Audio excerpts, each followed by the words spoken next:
ஆயக்கலைகள் 64 அதில் ஒரு முக்கிய கலையான ஜோதிட கலையின் மூலமாக என்னுடன் இணைந்துள்ள அன்பு நேயர்களுக்கு இனிய வணக்கம்ங்க.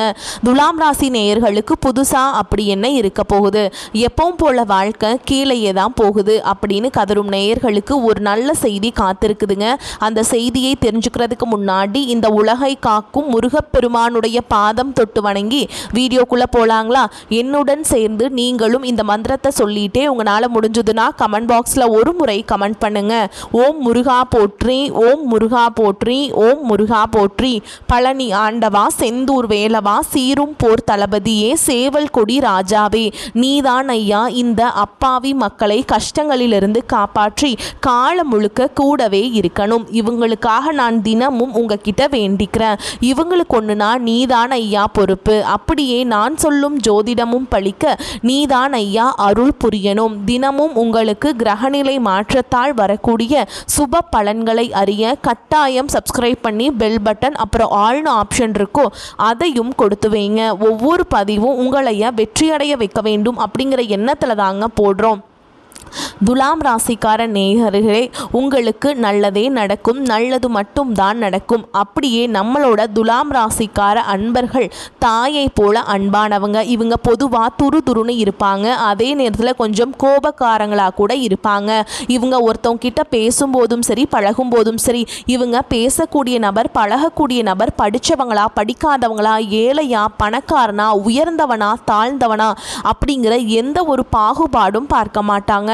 எல்லார்கிட்டையும் ஒரே மாதிரி தான் மனதார புரிஞ்சு பேசுவாங்க, ஒரே மாதிரி தான் அன்போடு பழகுவாங்க.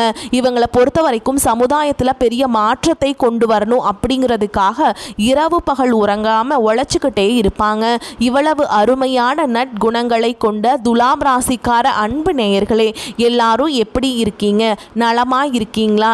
ஏங்கம்மா நீங்கள் வேற எங்களை பார்த்து இப்படி ஒரு கேள்வி கேட்குறீங்களே?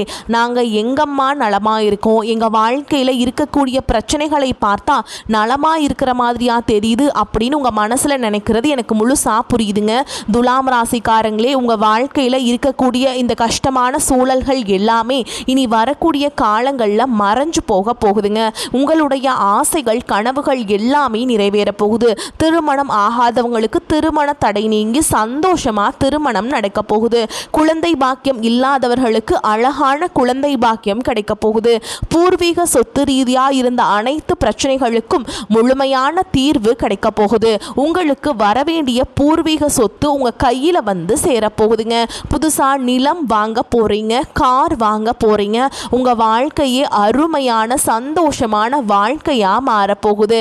உங்களை விட்டு பிரிந்து சென்ற உறவுகள் எல்லாருமே இனி வரக்கூடிய காலங்களில் உங்களை தேடி வரப்போறாங்க.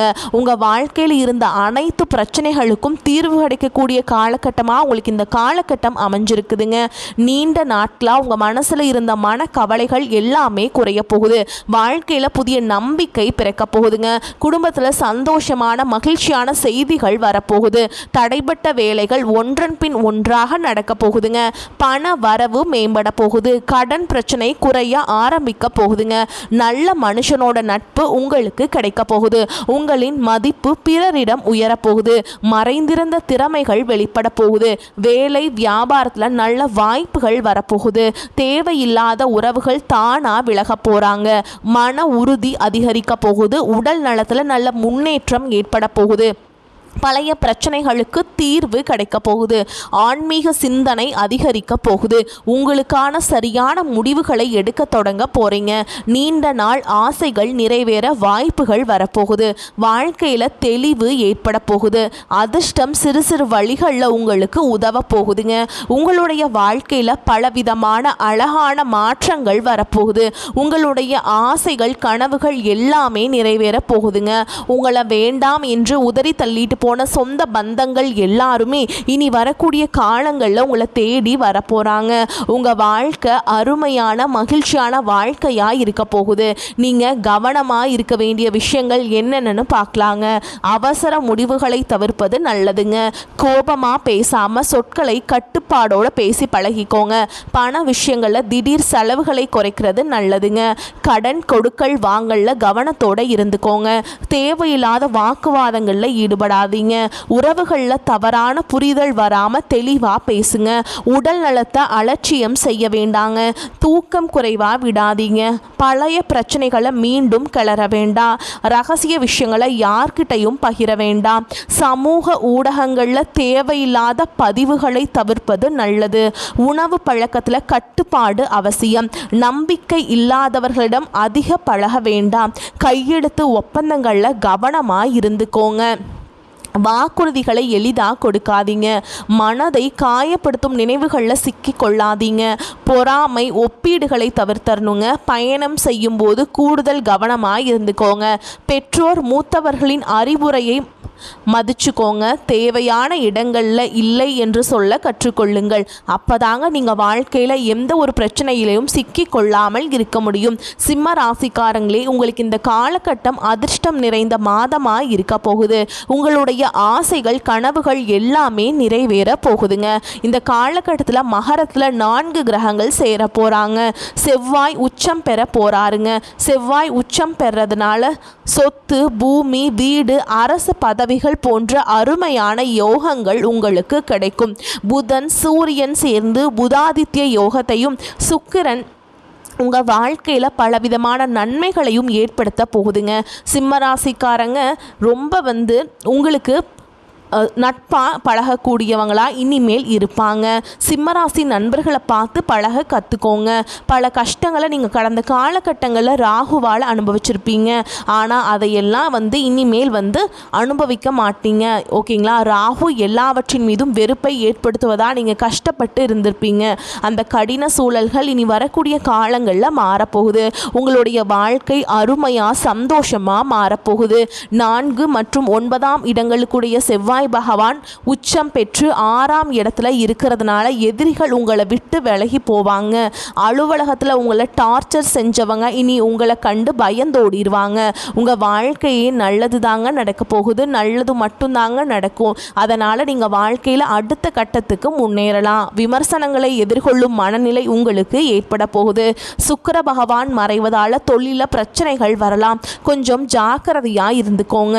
கார், மீடியா, ஆடம்பர பொருட்கள் சம்மந்தப்பட்ட தொழில்களில் மனம் ஒருநிலைப்படாமல் போகலாம். வேலை செய்யாமல் லீவு போடலான்னு எண்ணம் அடிக்கடி வரலாம். அதனால் வேலை செய்ய வேண்டும் அப்படியே மனசில் வச்சுக்கோங்க. 11க்குரிய புதனும் 3 மற்றும் 10க்குரிய சுக்கிரனும் 6ஆம் இடத்துல மறையறதுனால கம்பெனியை தாண்டி வேறு சிந்தனை இருக்கக்கூடாதுங்க. அதை எதற்கெடுத்தாலும் கம்பெனியின் அனுமதியை பெறணும். ரகசியங்களை வெளியில் சொல்லக்கூடாது. உங்களுக்கும் உங்கள் வீட்டில் இருக்கக்கூடிய பர்சனல் லைஃபையும் வெளி உலகத்தில் பகிரக்கூடாதுங்க. 7ஆம் இடத்து ராகுவால் பழைய உறவுகள் திரும்ப வரக்கு வாய்ப்பு இருக்குங்க. அதனால் சிம்மராசிக்காரங்க கவனமாக நீங்கள் சிம்மராசிக்கார நண்பர்கள்கிட்ட ரொம்ப இனி பழைய உறவுகள் சிம்மராசியாக இருந்தால் அவங்கக்கிட்ட கவனமாக இருந்துக்கணும். நட்பாக வராங்க சிம்மராசிக்காரங்க அப்படின்னா நீங்கள் அவங்கக்கிட்ட ரொம்ப ஜாலியாக இருந்துக்கலாங்க. வேலையை விட்டு ரெஸ்ட் எடுக்கலான்னு எண்ணத்தை மட்டும் உங்கள் மனசில் கொண்டு வராதீங்க. கம்பெனியில் லீவு கொடுத்தா சந்தோஷமாக எடுத்துக்கோங்க.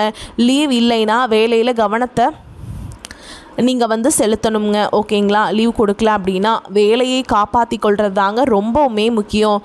ஓகேங்களா?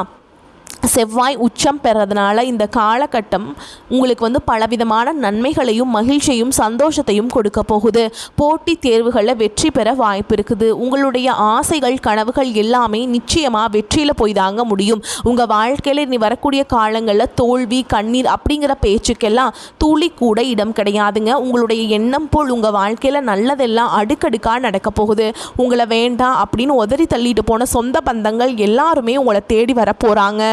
குலதெய்வம் எங்கேயோ இருக்குது, என்னமோ இருக்குது அப்படின்லாம் நீங்கள் நினைக்க வேண்டாம். நீங்கள் எங்கிருந்தாலும் ஒரு தீபம் ஏற்றி வச்சு அந்த தீப ஒளியில் தெய்வங்கள் இருக்கிறாங்க அப்படின்னு மனதார நினச்சி வழிபாடு செய்யுங்க. குலதெய்வமே தெரியாவிட்டாலும் வீட்டில் தீபம் ஏற்றி வச்சா ஏதாவது ஒரு நல்ல நாளில் குலதெய்வத்தை நினச்சி வழிபாடு செய்யுங்க. குலதெய்வ வழிபாடு குலம் காக்கும், குலம் தலைக்கும். முதல்ல குலதெய்வம், அப்புறம் இஷ்டப்பட்ட தெய்வம், அப்புறம் உங்களுக்கு விருப்பப்பட்ட தெய்வங்கள். எந்த கோயிலுக்கு போனாலும் என்ன பண்ணாலும் ஏற்றம் இல்லையே அப்படின்னு நீங்கள் சொல்லுவீங்க. தினம் தினமும் எந்திரிச்ச உடனே சூரிய பகவானை நமஸ்காரம் பண்ணுங்க. அவங்களுடைய அனுகிரகம் இருந்தால் போதும். மற்ற கிரகங்கள் எல்லாம் சாதகமாக இல்லைனா கூட பரவாயில்ல, அந்த சூரியனுடைய பிரகாசம் உங்கள் வாழ்க்கையவே பிரகாசமாக மாற்றிடும். அந்த வெளிச்சம் உங்களை வந்து சேரும். உங்கள் வாழ்க்கையில் இருக்கக்கூடிய கண்ணீர் எல்லாம் கரைஞ்சு போயிருங்க. அடுத்ததாக நம்மளுடைய துலாம் ராசியில் இருக்கக்கூடிய ஒவ்வொரு நட்சத்திரக்காரங்களுக்கும் இந்த காலகட்டம் எப்படி அமைஞ்சிருக்குதுன்னு பார்க்கலாங்க. நம்மளுடைய துலாம் ராசியில் இருக்கக்கூடிய முதல் நட்சத்திரம் சித்திரை நட்சத்திரம், 3ஆம் பாதம், 4ஆம் பாதம். உங்களுக்கு இந்த காலகட்டம் எப்படி இருக்குன்னு பார்க்கலாங்க. மனசுல இருந்த வருத்தங்கள் மறைய போகுதுங்க. உங்களுடைய குழப்பங்கள் மறைய போகுது. பணப்புழக்கம் அதிக அளவில் இருக்க போகுது. இடமாற்றம், நிலமாற்றம் எல்லாம் உங்களுக்கு ஏற்பட போகுதுங்க. கணவன் மனைவிக்கிடையே இருந்த பிரச்சனைகள் எல்லாமே காணாம போக போகுது. கணவன் மனைவி இருவருமே ஒற்றுமையான அன்பான வாழ்க்கையை வாழ போறீங்க. உங்களுக்கு அனுகூலமான மாற்றங்கள் ஏற்பட போகுது. உங்களுடைய எதிரிகள் உங்களுக்கு அடங்கி போக போறாங்க. கூட்டு தொழிலில் ஈடுபாடு உள்ளவங்க அதிக லாபம் பெற போறீங்க. அடுத்ததான் நம்மளுடைய துலாம் ராசியில் இருக்கக்கூடிய நட்சத்திரம் சுவாதி நட்சத்திரம். உங்களுக்கு இந்த காலகட்டம் எப்படி இருக்குன்னு பார்க்கலாங்க. உங்களின் உடல் ஆரோக்கியத்தில் சிறு பாதிப்புகள் ஏற்படலாம். கொஞ்சம் கவனமாக இருந்துக்கோங்க. பிள்ளைகளால் சந்தோஷமான செய்திகள் உங்களுக்கு கிடைக்க போகுது. அதிர்ஷ்ட வாய்ப்புகள் கைகூடி வரப்போகுது. தாயின் உடல் நலனில் கவனம் செலுத்தி வர்றது அவசியம். அதே மாதிரி தென்கிழக்கு திசை உங்களுக்கு அனுகூலத்தை தருங்க. குடும்பத்தில் இது நாள் வரைக்கும் தடைபட்ட அனைத்து காரியங்களும் இனி வரக்கூடிய காலங்களில் தங்குதடையின்றி சுமூகமாக நடக்க போகுதுங்க. உங்கள் குடும்பத்தில் இருந்த அனைத்து பிரச்சனைகளுக்கும் தீர்வு கிடைக்கக்கூடிய காலகட்டமாக உங்களுக்கு இந்த காலகட்டம் அமைஞ்சிருக்குதுங்க. உங்கள் வாழ்க்கையே சொர்க்கமாக மகிழ்ச்சியாக மாறப்போகுது. அடுத்ததாக நம்மளுடைய துலாம் ராசியில் இருக்கக்கூடிய நட்சத்திரம் விஷாக நட்சத்திரம், 1ஆம் பாதம், 2ஆம் பாதம், 3ஆம் பாதம். உங்களுக்கு இந்த காலகட்டம் எப்படி இருக்குன்னு பார்க்கலாங்க. உறவினர்களுடன் கருத்து பரிமாற்றங்கள் செய்யும் பொழுது நீங்கள் எச்சரிக்கையாக இருந்துக்கோங்க. நீங்கள் ஒருத்தவங்க கிட்ட பேசும்போதும் சரி, ஒரு செயலை செய்யும் போதும் சரி, இவங்கிட்ட இந்த சொல்லலாமா, இந்த செயலை செய்யலாமா, இதனால் நம்மளுக்கு ஏதாவது பிரச்சனை வருமா, நம்மளை சுற்றி இருக்கவங்களுக்கு ஏதாவது பிரச்சனை வருமானு 1க்கு 2 முறை ஆலோசனை பண்ணி செயல்படுறது உங்களுக்கும் நல்லது, உங்களை சுற்றி இருக்கிறவங்களுக்கும் நல்லதுங்க. தாய் மாமன் வழி உறவுகளின் மூலம் உங்கள் குடும்பத்தில் சுப நிகழ்ச்சிகள் நடக்க போகுது. தாய் வழி உறவுகளுடன் சின்ன சின்ன கருத்து மோதல்கள் ஏற்படலாம். அதை கண்டெல்லாம் நீங்கள் பயப்பட வேண்டாங்க. தைரியமாக தன்னம்பிக்கையாக வாழ்ந்துக்கிட்டு வாங்க. நிச்சயமாக உங்களுடைய வாழ்க்கையில் முன்னேற்றம் வருங்க. வரக்கூடிய வாய்ப்புகளை தவற விட்டுறாதீங்க. நல்லதே நடக்கும். நல்லது மட்டும் தான் நடக்கும். வாழ்த்துக்கள். வாழ்க வளமோடு நலமோடு. நன்றி, வணக்கம்.